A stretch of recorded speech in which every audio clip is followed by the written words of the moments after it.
ਵਾਹਿਗੁਰੂ ਜੀ ਕਾ ਖਾਲਸਾ, ਵਾਹਿਗੁਰੂ ਜੀ ਕੀ ਫਤਿਹ। ਭਾਈ ਸਾਹਿਬ ਭਾਈ ਰਣਧੀਰ ਸਿੰਘ ਜੀ ਦੁਆਰਾ ਲਿਖਤ ਪੁਸਤਕ ਗੁਰਮਤਿ ਵਿਵੇਕ ਦਾ ਮੂਲ ਪਾਠ ਚੱਲਦਾ। ਮਨਸਾ ਮਨਹਿ ਸਮਾਏ ਲੈ, ਗੁਰ ਸ਼ਬਦੀ ਵਿਚਾਰ, ਗੁਰ ਪੂਰੈ ਤੇ ਸੋਝੀ ਪਵੈ, ਫਿਰ ਮਰੈ ਨਾ ਵਾਰੋ ਵਾਰ। ਭੈਰੋ ਮਹੱਲਾ ਤੀਜਾ। ਛੋੜ ਆਪਤ ਬਾਦ ਅਹੰਕਾਰਾ, ਮਾਨ ਸੋਈ ਜੋ ਹੋਗ। ਟੋਡੀ ਮਹੱਲਾ ਪੰਜਵਾਂ।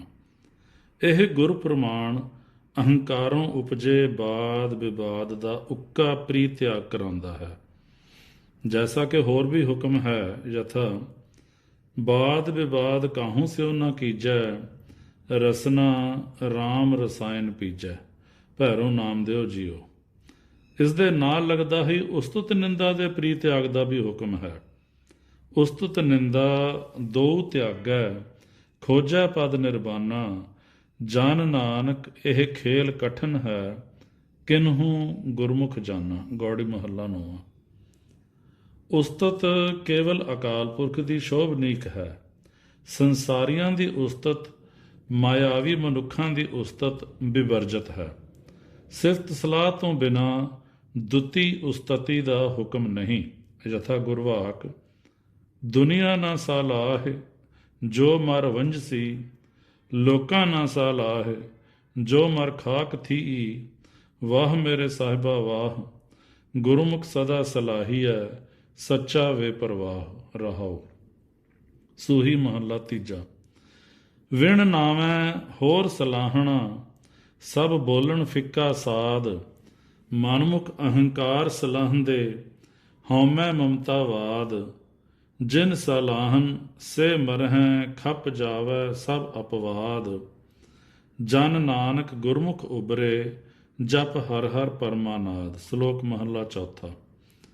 ਸੋ ਉਸਤਤ ਜਾਂ ਤਾਂ ਸਤਿਪੁਰਖ ਅਕਾਲ ਦੀ ਕਰਨ ਦਾ ਹੁਕਮ ਹੈ, ਜੈਸਾ ਕਿ ਹੁਕਮ ਹੈ ਸਾਲਾਹੀ ਸੱਚ ਸਾਲਾਹਣਾ, ਸੱਚ ਸੱਚਾ ਪੁਰਖ ਨਿਰਾਲੇ। ਜਾਂ ਸਤਿਗੁਰੂ ਦੀ ਉਸਤਤ ਵਡਿਆਈ ਕਰਨੀ ਉਚਿਤ ਹੈ, ਜੈਸਾ ਕਿ ਗੁਰਸਿੱਖਾਂ ਕੈ ਮਨ ਭਾਉਂਦੀ, ਗੁਰ ਸਤਿਗੁਰ ਕੀ ਵਡਿਆਈ। ਆਦਿਕ ਅਨੇਕਾਂ ਗੁਰ ਪ੍ਰਮਾਣ ਹਨ। ਇਦੋਂ ਉਤਰ ਕੇ ਉਹਨਾਂ ਗੁਰਮੁਖ ਜਨਾਂ ਦੀ ਉਸਤਤ ਕਰਨੀ ਬਣਦੀ ਹੈ। ਗੁਰਮੁਖ ਜਨਾਂ ਦੀ ਉਸਤਤ ਕਰਨੀ ਬਣਦੀ ਹੈ ਜੋ ਸਿਫਤ ਸਲਾਹ ਦਾ ਸਰੂਪ ਹੀ ਹੋ ਚੁੱਕੇ ਹੋਣ, ਜੋ ਸਿਫਤ ਸਲਾਹ ਦਾ ਸਰੂਪ ਹੀ ਹੋ ਚੁੱਕੇ ਹੋਣ। ਯਥਾ ਗੁਰਵਾਕ, ਜੋ ਹਰ ਦਾਸਨ ਕੀ ਉਸਤਤ ਹੈ, ਸਾ ਹਰ ਕੀ ਵਡਿਆਈ। ਹਰ ਆਪਣੀ ਵਡਿਆਈ ਭਾਵਦੀ, ਜਨ ਕਾ ਜੈਕਾਰ ਕਰਾਈ। ਸ਼ਲੋਕ ਮਹੱਲਾ ਚੌਥਾ। ਇਸ ਤੋਂ ਇਹ ਭਾਵ ਨਹੀਂ ਹੈ ਕਿ ਹਰ ਜਨ ਗੁਰਮੁਖ ਪਿਆਰਿਆਂ ਨੂੰ ਆਪਣੀ ਵਡਿਆਈ ਉਸਤਤ ਕਰਾਉਣ ਦਾ ਆਪ ਸ਼ੌਂਕ ਹੁੰਦਾ ਹੈ। ਉਹਨਾਂ ਨੂੰ ਇਹ ਸੰਕਲਪ ਮਾਤਰ ਰੁਚੀ ਹੀ ਨਹੀਂ ਫੁਰਦੀ। ਹਾਂ, ਸੱਚਾ ਮਾਰਗ ਚਲਦਿਆਂ ਉਸਤਤ ਕਰੇ ਜਹਾਨ। ਗੁਰਵਾਕ ਦੇ ਭਾਵ ਅਨੁਸਾਰ ਜੇ ਸੁਤੇ ਸੁਭਾਵ ਹੀ ਉਹਨਾਂ ਦੀ ਉਸਤਤੀ ਜਹਾਨ ਸੰਸਾਰ ਵੱਲੋਂ ਹੋਣ ਲੱਗ ਜਾਏ, ਇਹ ਦੂਜੀ ਗੱਲ ਹੈ। ਪਰੰਤੂ ਗੁਰਮੁਖ ਪਿਆਰੇ ਆਪਣੀ ਉਸਤਤ ਕਰਾਉਣੋਂ ਹਮੇਸ਼ਾ ਸੰਕੋਚ ਭੈ ਖਾਂਦੇ ਹਨ। ਉਹਨਾਂ ਨੂੰ ਆਪਣੀ ਉਸਤਤ ਕਰਾਉਣ ਦਾ ਇਤਨਾ ਹੀ ਭਾਰਾ ਭੈ ਸੰਕੋਚ ਹੁੰਦਾ ਹੈ, ਜਿਤਨਾ ਕਿ ਗੁਰਸਿੱਖਾਂ ਦੀ ਨਿੰਦਾ ਕਰਨ ਦਾ। ਗੁਰਮੁਖ ਪਿਆਰੇ ਆਪਣੀ ਸਨਮੁਖ ਉਸਤਤ ਸਹਾਰ ਨਹੀਂ ਸਕਦੇ ਅਤੇ ਗੁਰੂ ਦੇ ਸਿੱਖਾਂ ਦੀ ਨਿੰਦਾ ਨਹੀਂ ਸਹਾਰ ਸਕਦੇ। ਜੇ ਕੋਈ ਉਹਨਾਂ ਦੇ ਮੂੰਹ ਤੇ ਉਹਨਾਂ ਦੀ ਉਸਤਤ ਕਰਦਾ ਹੈ, ਉਹ ਪਹਿਲਾਂ ਤਾਂ ਗੌਲਦੇ ਹੀ ਨਹੀਂ ਕਿ ਉਸਤਤ ਉਹਨਾਂ ਦੀ ਹੋ ਰਹੀ ਹੈ। ਸਭ ਗੁਰੂ ਦੀ ਉਸਤਤ ਹੁੰਦੀ ਜਾਣਦੇ ਹਨ। ਜੈਸੇ ਕਿ ਜੇ ਲੋਕ ਸਲਾਹੇ ਤਾਂ ਤੇਰੀ ਉਪਮਾ, ਜੇ ਨਿੰਦਾ ਤਾਂ ਛੋੜ ਨਾ ਜਾਈ। ਗੁਰਵਾਕ ਦਾ ਭਾਵ ਹੈ, ਜੇ ਭਲਾ ਉਹਨਾਂ ਨੂੰ ਆਪਣੀ ਉਸਤਤ ਹੁੰਦੀ ਭਾਸ ਵੀ ਜਾਵੇ ਤਾਂ ਸਨਮੁਖ ਉਸਤਤ ਕਰਨ ਹਾਰੇ ਨੂੰ ਸਮਝਦੇ ਹਨ ਕਿ ਗਾਲਾਂ ਕੱਢ ਰਿਹਾ ਹੈ। ਉਸ ਪੁਰਸ਼ ਨੂੰ ਚੰਗਾ ਨਹੀਂ ਸਮਝਦੇ ਜੋ ਉਹਨਾਂ ਦੇ ਸਾਹਮਣੇ ਉਹਨਾਂ ਦੀ ਉਸਤਤ ਮੂੰਹ ਤੇ ਕਰਦਾ ਹੈ। ਅਤੇ ਕੱਚੀ ਵਿਵਸਥਾ ਵਿਖੇ ਤਾਂ ਇਹ ਉਸਤਤ ਬਿਖ ਜ਼ਹਿਰ ਦਾ ਅਸਰ ਰੱਖਦੀ ਹੈ। ਨਾਮ ਦੀਆਂ ਚੜ੍ਹਦੀਆਂ ਕਲਾਂ ਤੇ ਅਗਾਹਾਂ ਚੜ੍ਹਨਾ ਰੋਕ ਦਿੰਦੀ ਹੈ। ਕਈ ਸੇਵਕ ਜਨ ਸੇਵਾ ਨੂੰ ਗੁਰੂ ਦਾ ਹੁਕਮ ਸਮਝ ਕੇ ਭੋਲੇ ਭਾਏ ਸੇਵਾ ਦਾ ਰੂਪ ਹੋ ਕੇ ਨਿਰਮਾਣ ਸੇਵਾ ਕਮਾਈ ਜਾਂਦੇ ਹਨ। ਜੇ ਉਹਨਾਂ ਦੀ ਕੱਚੀ ਕਮਾਈ ਦੀ ਅਵਸਥਾ ਅੰਦਰ ਹੀ ਉਹਨਾਂ ਦੀ ਸੇਵਾ ਦੀ ਉਸਤਤ ਉਹਨਾਂ ਦੇ ਕੰਨਾਂ ਵਿੱਚ ਪੈਣ ਲੱਗ ਪਵੇ ਤਾਂ ਸੂਖਮ ਹਉਮੈ ਦੀ ਅੰਸ਼ ਵਾਪਰ ਜਾਂਦੀ ਹੈ ਅਤੇ ਖੜਦੀ ਕਲਾ ਵਰਤ ਜਾਂਦੀ ਹੈ। ਗੁਰੂ ਅਤੇ ਸੰਗਤ ਦੀ ਕਿਰਪਾ ਨਾਲ ਕਈ ਵਡਭਾਗੇ ਤਾਂ ਸੰਭਲ ਜਾਂਦੇ ਹਨ ਅਤੇ ਫਿਰ ਚੜ੍ਹਦੀਆਂ ਕਲਾਂ ਵਾਲੇ ਚੜ੍ਹਾਈ ਕਰਨ ਲੱਗ ਪੈਂਦੇ ਹਨ, ਪਰ ਜਿਨ੍ਹਾਂ ਤੋਂ ਸੰਭਲ ਨਹੀਂ ਹੁੰਦਾ ਉਹ ਢਹਿੰਦੀਆਂ ਕਲਾਂ ਅੰਦਰ ਨਿੱਘਰਦੇ ਨਿੱਘਰ ਜਾਂਦੇ ਹਨ।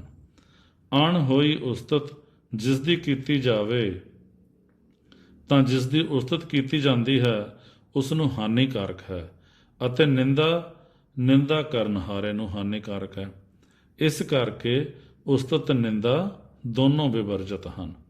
ਨਿੰਦਾ ਕਰਨ ਹਾਰਾ ਜਿਸ ਦੀ ਨਿੰਦਾ ਕਰਦਾ ਹੈ ਉਸ ਦਾ ਕੁਝ ਨਹੀਂ ਵਿਗਾੜ ਸਕਦਾ, ਸਗੋਂ ਉਸ ਦੀ ਨਿੰਦਾ ਕਰਨ ਨਾਲ ਉਸ ਦਾ ਭਾਰ ਹਰਦਾ ਹੈ ਅਤੇ ਆਪਣਾ ਵਿਗਾੜ ਕਰਦਾ ਹੈ।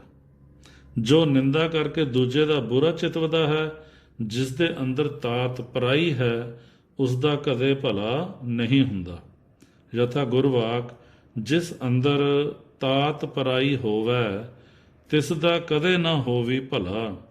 ਉਸ ਦਾ ਆਖਿਆ ਕੋਈ ਨਾ ਲੱਗੈ, ਨਿਤ ਉਜਾੜੀ ਪੁਕਾਰੇ ਖਲਾ। ਜਿਸ ਅੰਦਰ ਚੁਗਲੋ ਵਜੈ, ਕੀਤਾ ਕਰਤਿਆ ਉਸ ਦਾ ਸਭ ਗਿਆ। ਨਿਤ ਚੁਗਲੀ ਕਰੇ ਅਣਹੋਂਦੀ ਪਰਾਈ, ਮੂੰਹ ਕੱਢ ਨਾ ਸਕੈ ਉਸ ਦਾ ਕਾਲਾ ਪਿਆ। ਸ਼ਲੋਕ ਮਹੱਲਾ ਚੌਥਾ। ਇਸੇ ਕਰਕੇ ਗੁਰਮਤਿ ਅੰਦਰ ਨਿੰਦਾ ਕਰਨੀ ਕਿਸੇ ਦੀ ਵੀ ਭਲੀ ਨਹੀਂ। ਯਥਾ ਗੁਰਵਾਕ, ਨਿੰਦਾ ਭਲੀ ਕਿਸੇ ਕੀ ਨਾਹੀ, ਮਨਮੁਖ ਮੁਗਧ ਕਰਨ। ਨਿੰਦਾ ਭਲੀ ਕਿਸੇ ਕੀ ਨਾਹੀ, ਮਨਮੁਖ ਮੁਗਧ ਕਰਨ। ਮੂੰਹ ਕਾਲੇ ਤਿਨ ਨਿੰਦਕਾਂ, ਨਰਕੇ ਘੋਰ ਪਵਨ। ਸੂਹੀ ਮਹੱਲਾ ਤੀਜਾ। ਚੋਰ ਜਾਰ ਜੁਆਰ ਤੇ ਬੁਰਾ, ਅਣਹੋਂਦਾ ਭਾਰ ਨਿੰਦਕ ਸਿਰ ਧਰਾ। ਭੈਰੋ ਮਹੱਲਾ ਪੰਜਵਾਂ। ਅਤੇ ਸਤਿਗੁਰ ਸਾਰਖੇ ਮਹਾਂਪੁਰਖ ਦੇ ਨਿੰਦਾ ਦੇ ਭੈੜ ਪੁਣੇ ਦਾ ਤਾਂ ਆਖਣਾ ਹੀ ਕੀ ਹੈ। ਜੈਸਾ ਕਿ ਗੁਰਵਾਕ ਹੈ, ਜੋ ਨਿੰਦਾ ਕਰੇ ਸਤਿਗੁਰ ਪੂਰੇ ਕੀ, ਸੋ ਔਖਾ ਜਗ ਮੈਂ ਹੋਇਆ। ਨਰਕ ਘੋਰ ਦੁੱਖ ਖੂਹ ਹੈ, ਓਥੈ ਪਕੜ ਉਹ ਢੋਇਆ। ਕੂਕ ਪੁਕਾਰ ਕੋ ਨਾ ਸੁਣੇ, ਉਹ ਔਖਾ ਹੋਏ ਹੋਏ ਰੋਇਆ। ਓਨ ਹਲਤ ਪਲਤ ਸਭ ਗਵਾਇਆ, ਲਾਹਾ ਮੂਲ ਸਭ ਖੋਇਆ। ਉਹ ਤੇਲੀ ਸੰਦਾ ਬਲਦ ਕਰ, ਨਿਤ ਭਲਕੇ ਉਠ ਪ੍ਰਭ ਜੋਇਆ। ਹਰ ਵੇਖੈ ਸੁਣੈ ਨਿਤ ਸਭ ਕਿਛ, ਤਿਦੋਂ ਕਿਛ ਗੁੱਝਾ ਨਾ ਹੋਇਆ। ਜੈਸਾ ਬੀਜੇ ਸੋ ਲੁਣੈ, ਜਿਹਾ ਪੁਰਬ ਕਿਨੈ ਬੋਇਆ। ਸ਼ਲੋਕ ਮਹੱਲਾ ਚੌਥਾ। ਇਹ ਦੰਡ ਵਰਤਾਰਾ ਨਿੰਦਕ ਨਾਲ ਸੱਚਮੁੱਚ ਵਰਤਦਾ ਹੈ। ਕੇਵਲ ਭੈ ਦੇਣ ਮਾਤਰ ਹੀ ਇਹ ਉਪਦੇਸ਼ ਨਹੀਂ, ਕਿੰਤੂ ਨਿੰਦਕ ਦੀ ਜੋ ਗਤੀ ਇਸ ਗੁਰਵਾਕ ਅੰਦਰ ਵਰਣਨ ਕੀਤੀ ਹੈ ਸਭ ਯਥਾਰਥ ਹੈ। ਸਤਿਗੁਰ ਦੀ ਬਾਣੀ ਸਭ ਸਤ ਹੈ ਅਤੇ ਜੋ ਉਪਦੇਸ਼ ਵੀ ਇਸ ਸੱਚੀ ਬਾਣੀ ਦੁਆਰਾ ਕਰਦੇ ਹਨ ਸੋ ਸਭੋ ਸੱਚੋ ਸੱਚ ਤੇ ਯਥਾਰਥ ਹੈ। ਭੂਤ ਭਵਿੱਖ ਦੇ ਦਾਨੀ ਮਹਾਂਪੁਰਖਾਂ ਦੀ ਬਾਣੀ ਧੁਰ ਕੀ ਬਾਣੀ ਹੋਣ ਕਰਕੇ ਨਿਰੋਲ ਯਥਾਰਥ ਅਤੇ ਅੱਖਰ ਅੱਖਰ ਸੱਚ ਹੈ। ਯਥਾ ਗੁਰਵਾਕ, ਸੰਤਨ ਕੀ ਸੁਣ ਸਾਚੀ ਸਾਖੀ, ਸੋ ਬੋਲਹਿ ਜੋ ਪੇਖਹਿ ਆਖੀ। ਰਾਮਕਲੀ ਮਹੱਲਾ ਪੰਜਵਾਂ। ਜੋ ਕੁਝ ਵੀ ਪਰਮੇਸ਼ਰ ਕੈ ਦੁਆਰਾ ਹੋਏ ਬਤੀਤਦਾ ਹੈ ਸੋ ਮਹਾਂਪੁਰਖ ਕਥਨ ਕਰਦੇ ਹਨ। ਯਥਾ ਗੁਰਵਾਕ, ਅਰੜਾਵੈ ਬਿਲ ਲਾਵੈ ਨਿੰਦਕ, ਪਾਰ ਬ੍ਰਹਮ ਪਰਮੇਸ਼ਰ ਬਿਸਰਿਆ, ਆਪਣਾ ਕੀਤਾ ਪਾਵੈ ਨਿੰਦਕ ਰਹਾਉ। ਜੇ ਕੋਈ ਉਸਕਾ ਸੰਗੀ ਹੋਵੈ, ਨਾਲੇ ਲਏ ਸਿਧਾਵੈ, ਅਣਹੋਂਦਾ ਅਜਗਰ ਭਾਰ ਉਠਾਏ, ਨਿੰਦਕ ਅਗਨੀ ਮਾਹੇ ਜਲਾਵੈ। ਪਰਮੇਸ਼ਰ ਕੈ ਦੁਆਰਾ ਜੇ ਹੋਏ ਬਤੀਤੈ, ਸੋ ਨਾਨਕ ਆਖ ਸੁਣਾਵੈ। ਭਗਤ ਜਨਾ ਕੋ ਸਦਾ ਆਨੰਦ ਹੈ, ਹਰ ਕੀਰਤਨ ਗਾਏ ਬਿਗਸਾਵੈ। ਆਸਾ ਮਹੱਲਾ ਪੰਜਵਾਂ। ਸੋ ਸਪਸ਼ਟ ਹੋਇਆ ਕਿ ਨਿੰਦਕ ਦੀ ਗਤੀ ਅਤੀ ਭੈੜੀ ਅਤੇ ਭਿਆਨਕ ਹੁੰਦੀ ਹੈ ਅਤੇ ਸੱਚਮੁੱਚ ਇਹੋ ਜਿਹੀ ਹੁੰਦੀ ਹੈ ਜਿਹੀ ਕਿ ਉੱਪਰਲੇ ਗੁਰ ਪ੍ਰਮਾਣਾ ਅੰਦਰ ਕਥਨ ਹੈ। ਤਾਂ ਤੇ ਨਿੰਦਾ ਸਾਰੇ ਪਾਪ ਕਰਮਾਂ ਤੋਂ ਵੱਡਾ ਅਤੇ ਮਹਾ ਅਸਾਧ ਪਾਪ ਕਰਮ ਹੈ। ਤਾਂ ਤੇ ਨਿੰਦਾ ਸਾਰੇ ਪਾਪ ਕਰਮਾਂ ਤੋਂ ਵੱਡਾ ਅਤੇ ਮਹਾ ਅਸਾਧ ਪਾਪ ਕਰਮ ਹੈ। ਹੋਰ ਪਾਪਾਂ ਦਾ ਤਾਂ ਦਾਰੂ ਤਾਂ ਹੈ ਵੀ, ਹੋਰ ਪਾਪਾਂ ਦਾ ਦਾਰੂ ਤਾਂ ਹੈ ਵੀ, ਪਰ ਨਿੰਦਕ ਦਾ ਕੋਈ ਵੀ ਦਾਰੂ ਔਖਦ ਨਹੀਂ। ਹੋਰ ਪਾਪਾਂ ਦਾ ਦਾਰੂ ਤਾਂ ਹੈ ਵੀ, ਪਰ ਨਿੰਦਕ ਦਾ ਕੋਈ ਵੀ ਦਾਰੂ ਔਖਦ ਨਹੀਂ। ਯਥਾ ਗੁਰਵਾਕ ਅਵਖਦ ਸਭੇ ਕੀਤਿਆਨ, ਨਿੰਦਕ ਕਾ ਦਾਰੂ ਨਾ ਹੈ। ਆਪ ਭੁਲਾਏ ਨਾਨਕਾ, ਪਚ ਪਚ ਜੋਨੀ ਪਾਹੈ। ਮਹੱਲਾ ਪੰਜਵਾਂ, ਗੌੜੀ ਕੀ ਵਾਰ, ਮਹੱਲਾ ਚੌਥਾ। ਸੋ ਜੋ ਵੀ ਗੁਰੂ ਦੇ ਸੁਚਿਆਰ ਸਿੰਘ ਹਨ, ਸੋ ਇਸ ਨਿੰਦਾ ਵਿਵਰਜਤ ਉਪਦੇਸ਼ਮਈ ਹੁਕਮ ਨੂੰ ਕਮਾਉਂਦੇ ਹੋਏ ਇਸ ਵਿਵਰਜਤ ਕੁਕਰਮ ਦੇ ਨੇੜੇ ਨਹੀਂ ਜਾਂਦੇ ਅਤੇ ਗੁਰਮਤਿ ਵਿਵੇਕ ਦੇ ਨਾਉ ਦੀ ਲਾਜ ਰੱਖਦੇ ਹਨ।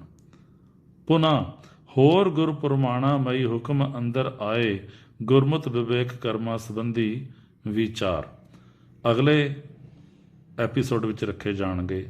ਵਾਹਿਗੁਰੂ ਜੀ ਕਾ ਖਾਲਸਾ, ਵਾਹਿਗੁਰੂ ਜੀ ਕੀ ਫਤਿਹ।